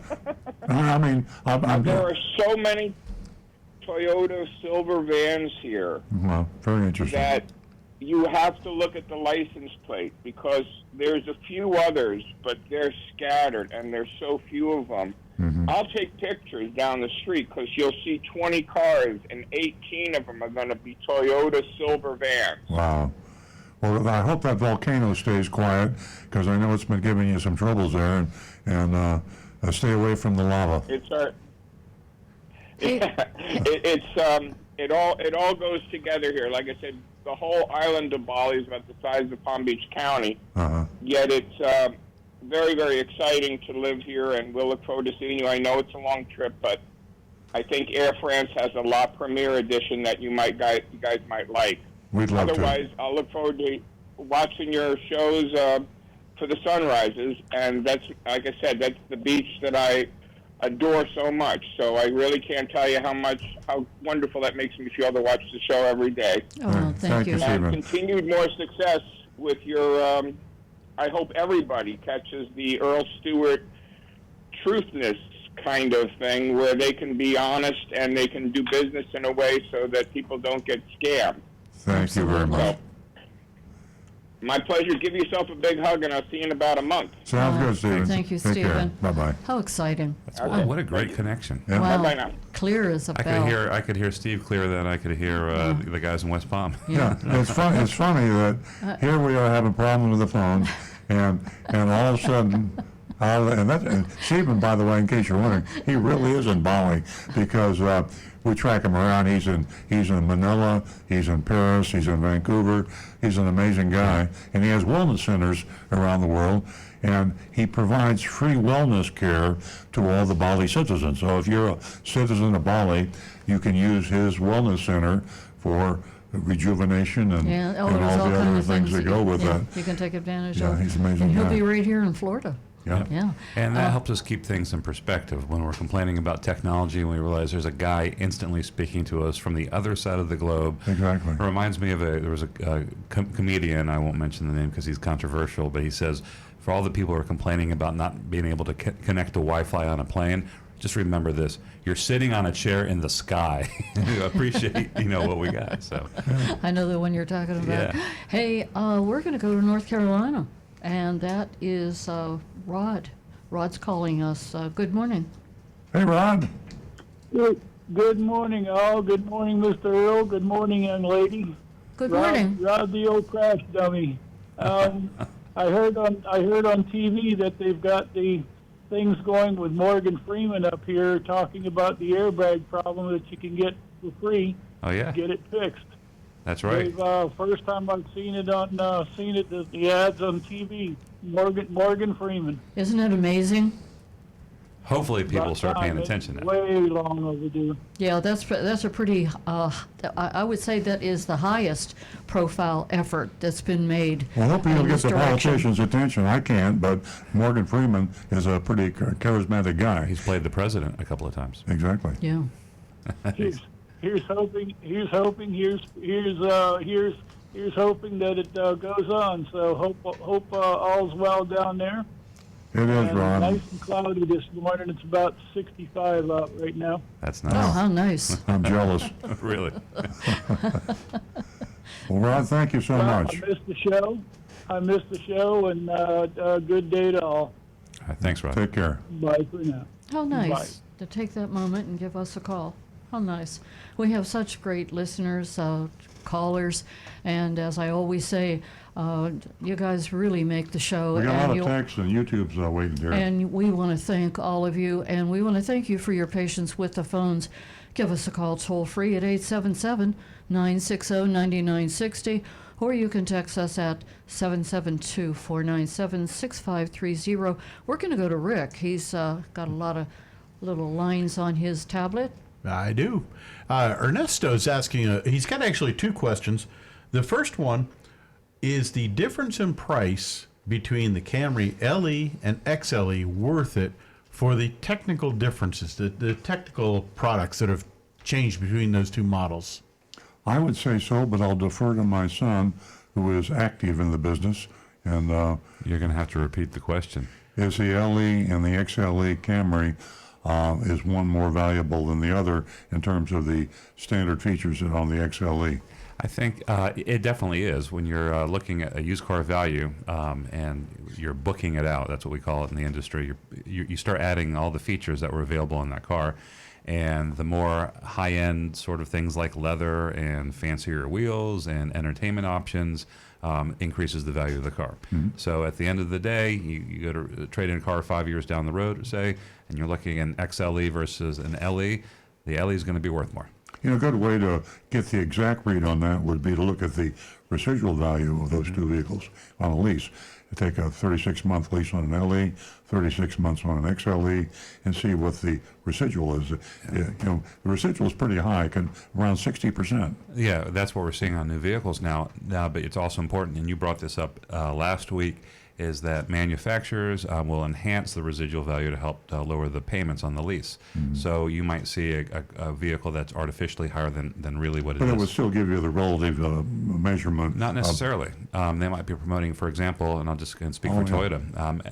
Toyota is promoting LE leases right now, and so they're going to enhance the LE, but they're not necessarily enhancing the XLE lease. Good point. Yeah. Okay, we got a YouTube over here.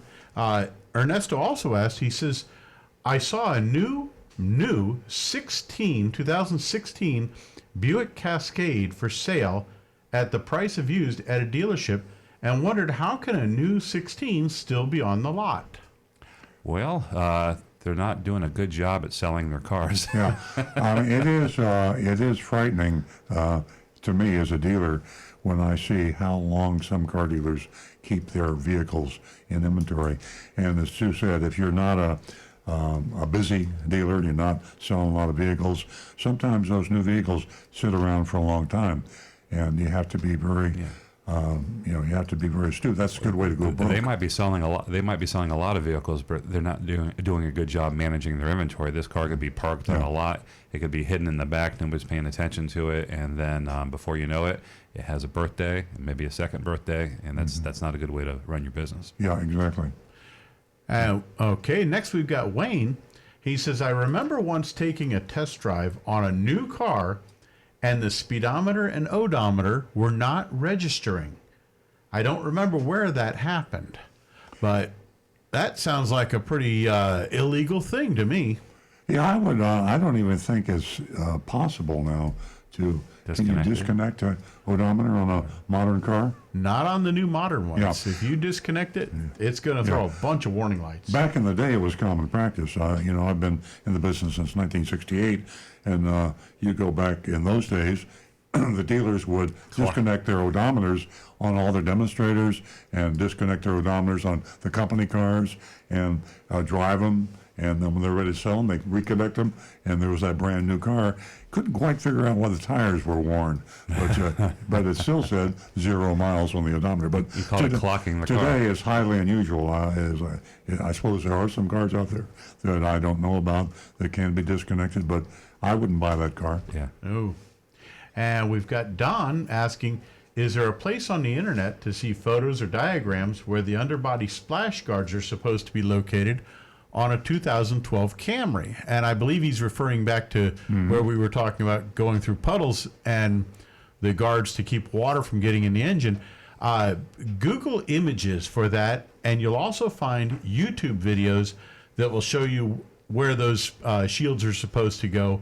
So it'll give you a pretty good picture and idea of how good the protection is underneath that car. I love Google. I mean, it's absolutely amazing. My only problem with Google is I just have been around so long without Google, my mind doesn't automatically Think pop Google. to Google. So I'm getting better and better. Here's a typical And conversation between you and me. Exactly. I mean, and Nancy and I and everybody, why should anybody ask anybody else a question? Ask Google. Let's just stop talking. Yeah, stop talking. I mean, just talk to Google. Earl will call me up and ask me a question. I'm like, I don't know, did you Google it? And you're like, damn it. Okay, what else? More text? The last one I have here is from TJ asking, how long will chip keys last? In other words, the immobilizer chip. I have a 1999 Avalon with 27,000 miles. They're plastic. They will last forever. Just kidding. That's actually pretty true. The immobilizer chip that communicates with your car that's located in your key doesn't use a battery. It simply reflects the signal back with a code. So technically that key can last forever. The only part that's going to eventually wear down is the metal part of the key from turning in the ignition cylinder. So that lady in California that put the chip in her arm isn't going to have the chip replaced forever. It's there forever. Her Tesla won't be there forever. And what if she buys another car? And then she can Another Tesla. then she can open the door on whoever buys the car. A future 'Cause she'll have it in her archaeologist arm. is going to find that chip. Okay. How many chips is she going to have in her arms? Whoa. Okay, more text? Yes, we do. Steve in New Jersey texted us again. He says, I own a Subaru, which I bought new several years ago. I religiously take care of my cars. In my opinion, the Subaru's paint and sheet metal are inferior. My paint is easily scratched, and it looks like only one thin coat of paint has been applied. And the fender and the door metal easily bends. My Lexus has none of these issues. In your opinion, which manufacturers have the best paint jobs in the thickest door and fender panels? I'm going to defer to you, but I can say that I do know that on all cars, you're going to get a thicker coat of paint on the leading edges, on the front of the hood, on the fenders, and then on the sides that get less road debris, things like that. There'll be thinner paint, and they do it as a cost controlling measure. So I'm going to go on a limb before I turn it over to you and say the luxury cars are probably going to have better paint. They're less concerned with having a lower price point, so they might spend a little bit more money during the manufacturing process on paint. I would agree, and I think that Subaru is a very, very good vehicle for the money. And I'd say pound for pound, it's probably as good as a Lexus, but it's a smaller vehicle, and the Lexus is a great vehicle. It's much more expensive, but for the dollar invested, the Subaru is a great car. Paint, I'm not that familiar with, but as Stu said, Mercedes and Lexus and other luxury cars tend to have the super, I don't know if they put an extra coat on, but they probably use better paint. Well, I think Subaru, they're competing with Toyotas and Hondas, and they need and luxury cars, their customers might not be as focused on the price. Exactly. If you go to Consumer Reports, Subaru is right up there with Lexus in terms of quality, low maintenance, safety, and everything else. Okay. Okay, excuse me, Stu. We're going to go to Diane, and she is our first new female caller. Wow. Welcome to the show, Diane. Good morning. Thank you. Good morning. How are you? We're well, thank you. Thank you. Got a question? Yes, I do. Thank you for taking my call. Sure. I have a Hyundai Sonata 2011, and I took it to the Hyundai dealership where I bought it in Stuart, Florida, and for an oil change. And he told me that I needed a cabin filter, and it was about $50. And I declined, and he kind of talked me into it. He said, no, you definitely need this cabin filter. And that had never happened to me before. Is this a common thing? And what is the cabin filter? Diane, how many, when you bought the vehicle, you say it's a 2011? Yes. And have you had it in for service regularly and had your cabin filter changed previously? Because you've had the car for 8 years now. I'm not sure if I've ever had the cabin filter changed. It doesn't ring a bell with me. Yeah. Well, you should have had it changed. The cabin filter is just something that keeps the air clean in the cockpit of your car, the cabin of your car, and it keeps the contaminants out. You probably should have it changed, Rick, what, about every year or so? We usually recommend about every 30,000 miles on Toyotas. Oh, so that'd be maybe every 2 years. I don't know how many miles you drive, but it's not a super terrible thing. It's not like an oil filter, which is going to cause problems. It's just not going to be as clean air you're breathing, and it's a good purpose for changing it. And if you haven't changed it before, it was an excellent idea that you did change it. Which model was it again?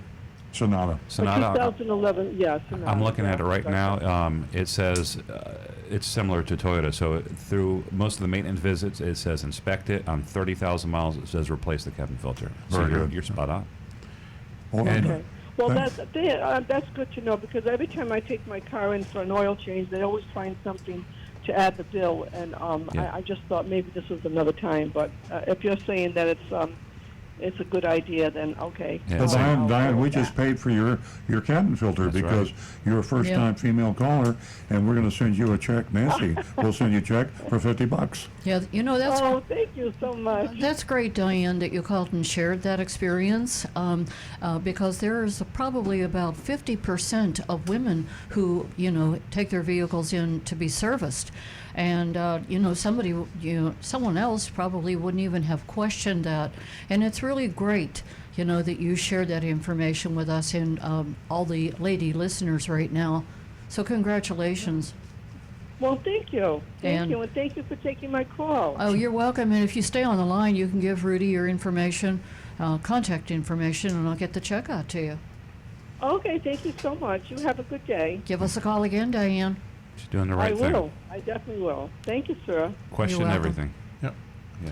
And folks, worst comes to worst, if they want to sell you a filter like that, say, take me out to my car and show me that filter. Mm-hmm. Yeah. And if it's dirty and nasty looking, then say yeah. And if not, hey. Yeah. But don't ask them to bring it to you, because they'll bring you an old dirty one that they've had sitting on a shelf for the past 2 years, showing it to everybody. Oh, that's a great Ask them point. to show you the filter in your car. Yeah. They might. Somebody give me the really filter. That really is a great point on a serious note. We're getting near the mystery shopping report. Are we clean on text? I got two more. Okay. I'll handle this one. So when can I get a Super that's not $10,000 to $20,000 over sticker price? Wait. That's all I can say is just wait. It's going to cool off next year, maybe a few months. Next thing you know, they're going to be trying to give these things away. And let me add that our used car person at our dealership sent me a photo snapshot of the Mannheim auction, where 2020 new Supras are going through wholesale, dealers selling them to other dealers. And the spread on these cars over MSRP was about $20,000. They were selling for as much as $20,000 and more over MSRP. So the dealers are actually buying and selling these cars. You can imagine if they buy a car at the auction for $20,000 over MSRP, how much are they going to sell it to you for? So as Stu said, this will cool off. 2 years from now, you're going to have a huge depreciation if they socked it to you on $20,000 over MSRP. I can tell you there's a dealer in Baltimore, Maryland that's selling it just for MSRP, because they tried to sell it for $100,000 over, and then they got in trouble, so they reduced the price by $100,000. So we know that dealer. Yeah. Okay. Last one is from our other YouTube channel, and it says it's from MAV. Says, "Hi team. A few months ago, I purchased a used car from Hertz, and I just realized that the bumper cover was repainted. The paint job is horrible and it's peeling, but doesn't have any structure damage. I suspect they did the paint job themselves to cover up minor damage. The question is, do car dealers perform their own horrible paint jobs to pull a fast one on their customers? And do I have a case against Hertz?" And the answer to that is yes, they do. Inferior touch-up jobs are common on used car lots. To properly paint a car, there's a lot of prep work, there's a lot of work involved, and typically it's pretty expensive. Dealers on the used car lots will actually have vendors come out, and right there on the lot with it's not really spray paint, but it's an air gun, and they'll do touch-up on bumpers and doors and things like that, and it will wear off in a few months to a couple of years. Yeah, they do it as cheaply as possible, and they don't even use their own body shops if they're dealers. Many times they use outside vendors because their own body shops do quality work and they charge too much money. That's right. And that catches us up with all our messages on text, and I've actually got one more last one if we can squeeze it in. Okay. Max is asking, when is the best time to do a trade-in? After how many miles or years does the value go down on your car so much that it's not a good idea to trade? What, in other words, what is the optimum age of a car that you would want to use as a trade-in? The optimum age on a car is as long as you can drive it. The more mileage you can get out of a car, and the more time you can use it and be happy and safe with the car, you're economizing. The sooner you trade a car in, the more depreciation you're going to experience versus the usage you have out of the car. Typically, 4 or 5 years is about an average cycle. If you trade sooner than that, you're paying more depreciation. But buy a good car, maintain it according to factory recommended schedules. If you take care of the car and get a lot of use out of it, keep it for 10 years, 20 years, as long as you can. The only caveat there is there are a lot of safety factors and features that are relatively new over the past 5 years that you will not be able to enjoy with an older car. Right. You're absolutely correct. The longer you drive it over time, the less your per year, per month cost to own that vehicle was. But if you got to get out of your car and you want to trade it, take a look at when the next model redesign is going to come out, because that will dramatically lower the value. So if you're ready to get out of your car, you might want to do it before the brand new one comes out. Well, if you got a 20-year-old car, it doesn't make a difference. Exactly. Okay, how are we doing on text? We're caught up here on YouTube. Okay, I'm going to read. Let me mention real quick, and then we'll get to the mystery shopping report, about an article that came out in the USA today. No, it was on Monday, August the 12th, and that's about ownership and purchasing new or used. And gosh, it has so much information on not only the cost of purchasing your vehicle, but maintaining it, and what the advantage is in purchasing used. Because when you drive your new car off the lot, it depreciates 20%. That is amazing. So go to Consumer Report. You can get the rest of the information on that article. Okay, recovering car dealer. Mystery shopping report time. Mystery Shop of Florida Fine Cars. Before I get into the report, I want to say something about our shop before on CarMax. We took CarMax off the recommended list, right, Stu? That's correct. Let's put them back on. Okay. I think I got emotional, and we all got emotional when CarMax, I had a salesperson at CarMax that was deliberately misrepresenting a sale of a car that had a Takata airbag recall without a fix available. And we all got so mad at CarMax, we took them off. As I speak what I just spoke, I'm starting to get mad again about it, and I'm saying I'm glad I took them off. But I had a call the other day from a customer that was, not a customer, from a listener that was going to buy a used car and wanted to know where she should buy a used car and what's the best place. And I found myself saying CarMax. And it is a good place because it's one price. They have their lowest price on the vehicle. Their dealer fees are relatively low. They have honest. Their advertising is not deceptive. There's not bait and switch involved.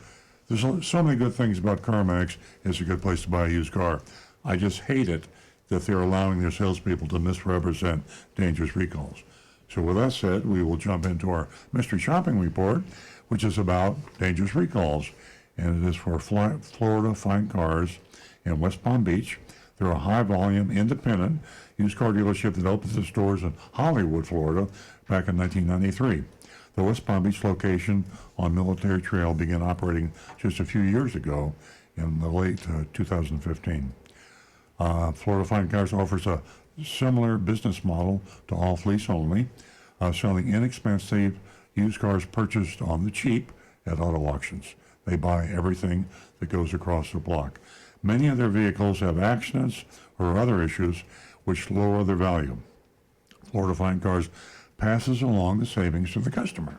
So in that sense, it's not a bad thing. No.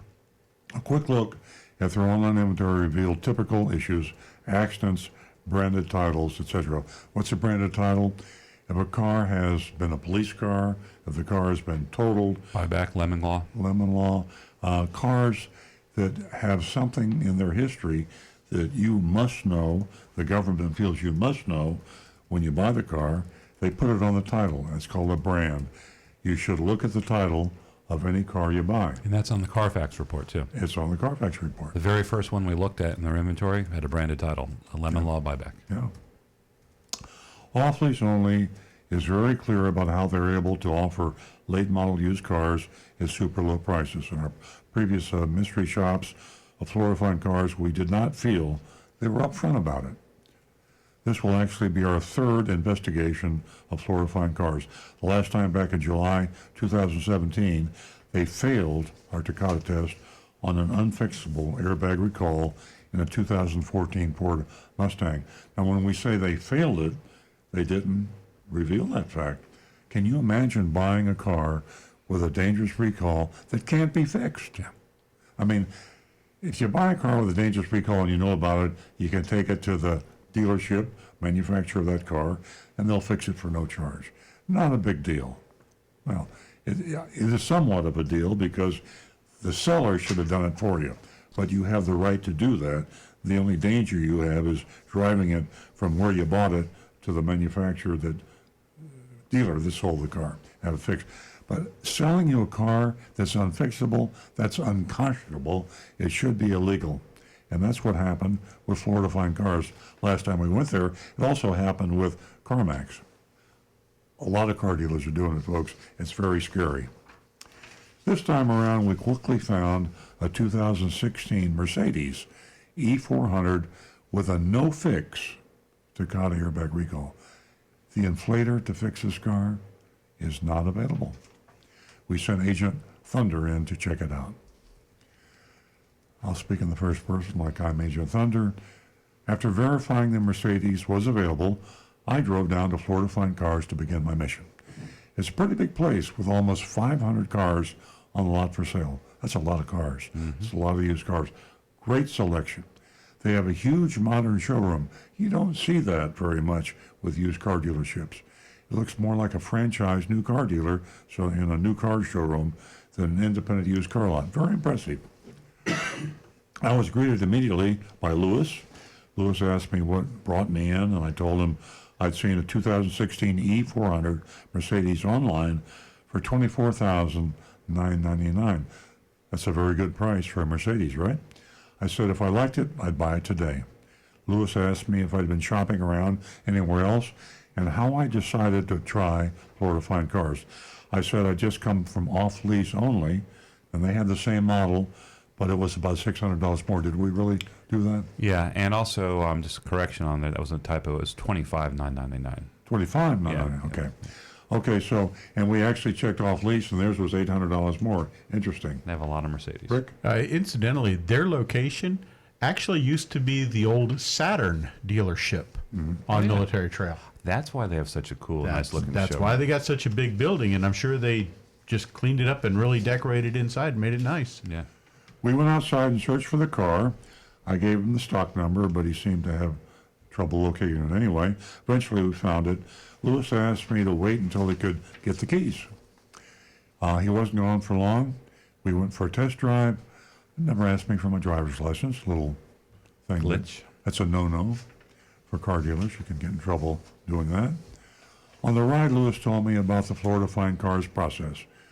He called the place FFC. He said it was a one-price, no haggle, no hassle dealership. He stressed that their prices were non-negotiable, but they were the lowest available. That's very good. This is the trend. It's a very slow trend, but it will happen eventually. And most car dealers, still the old-fashioned horse trading, haggle, hassle. We drove back to the lot, talked about the car, walked around as Lewis pointed out the styling and wheels. I opened the truck and the hood, giving us a real good look over of everything. Lewis asked if I really wanted to buy it today. I said, absolutely I did. I was paying cash outright. I'd have to go run by my bank, pick up my check, come back, do the paperwork. Lewis suggested we go inside and write it up. I said I wanted to see a full detail of the numbers and to look at a Carfax report. Lewis said, no problem. I hope all of you know, if you're contemplating buying a used car, two things you absolutely must do. Carfax report, carefully study it, carefully, because the car dealer going over the report sometimes seems to forget about the recalls. Also, take it to an independent mechanic. Two things a must when you buy a used car. We went over the Carfax report. Lewis showed me that it was a one owner. That's good. Then he pointed out that an accident had been reported, but he stressed there was merely a side swipe that did not cause the airbags to deploy. I'll mention that sometimes the airbags don't deploy in pretty good hits, and you can have a $4,000, $5,000, $6,000 hit, and the airbags will not deploy because of the angle of the hit. I'm surprised myself. I'll see cars in my body shop that look like they had a heck of a whack, and the airbags don't deploy.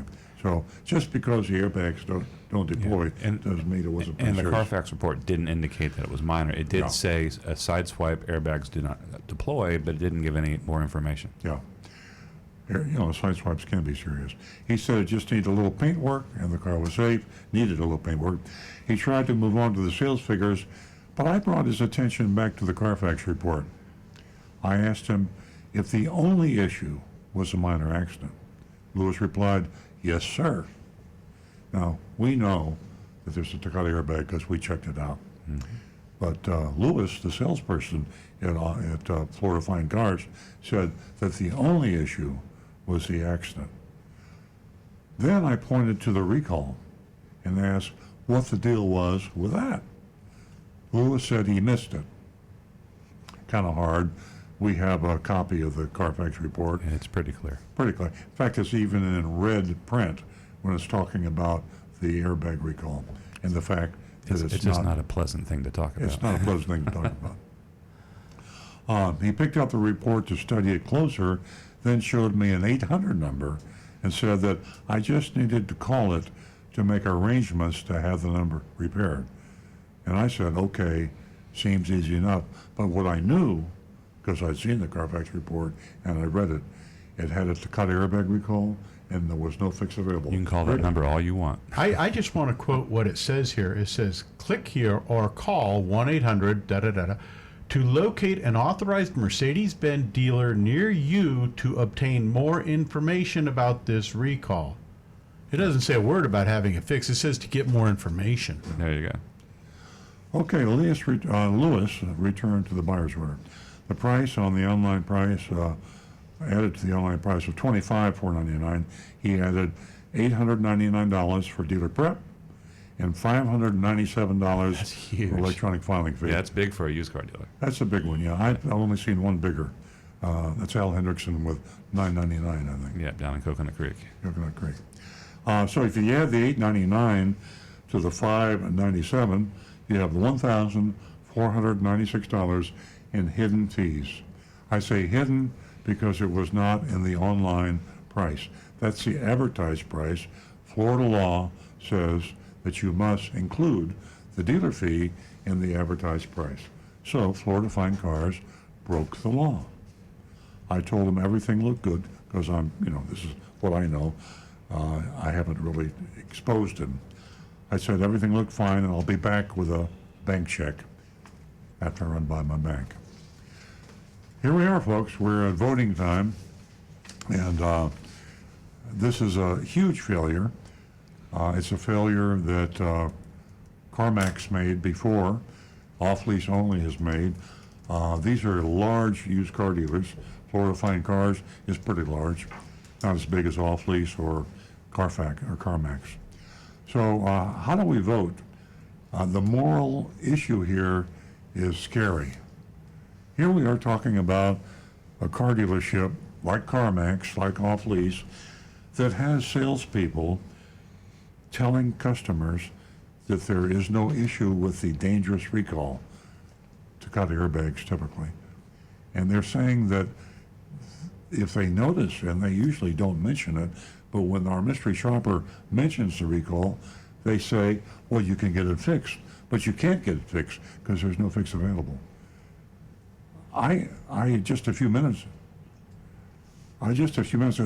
excuse me, Siri is talking to me. Hi, Siri. I don't know. Siri is weighing with the grade. Siri says, I give them an F. Yes.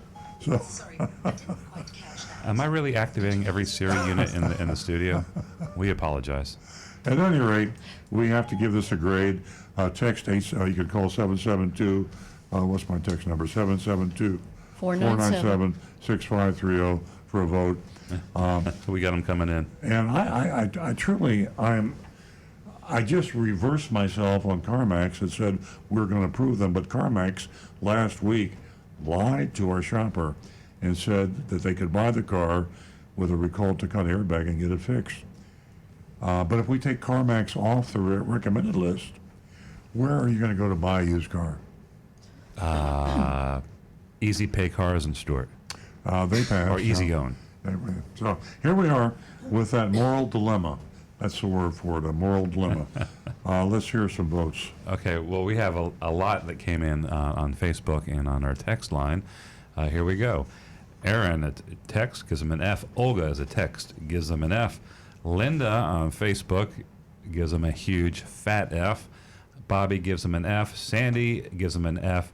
Rich gives him a big fail F. Sue on Facebook gives him an F. Ollie, the cat, gives him an F. And Steve gives him an F. So that's it. That's the opinion from our listeners. Wow. I'm concurring. How about you, Ricky? Any votes? I've got Kit Kat with an F, Ernesto with an F, Mark with an F, and I agree. Fail.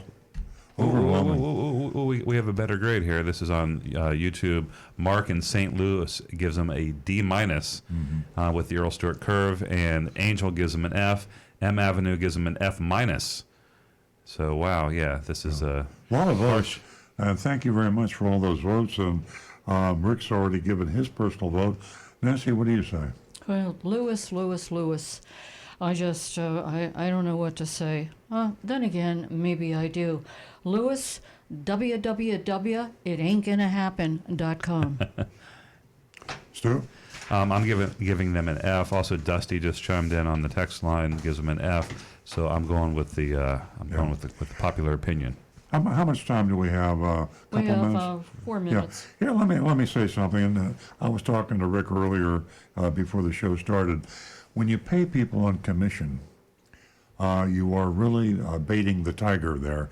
And I think that a lot of restructuring needs to take place. You know, the regulators aren't going to help us. The legislators aren't going to help us. And we have car dealers out there paying their salespeople on commission, 25% of the profit.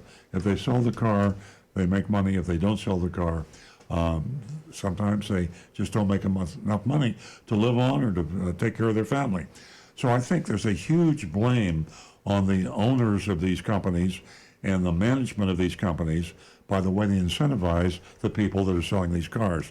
That doesn't make it right for for Lewis to lie to the mystery shopper, but I think it's a shared guilt, don't you? Don't you think that the dealers and the managers share the guilt with the salespeople because of the way they're paying their people? Absolutely. I say that to all the dealers listening, and to the everybody out there.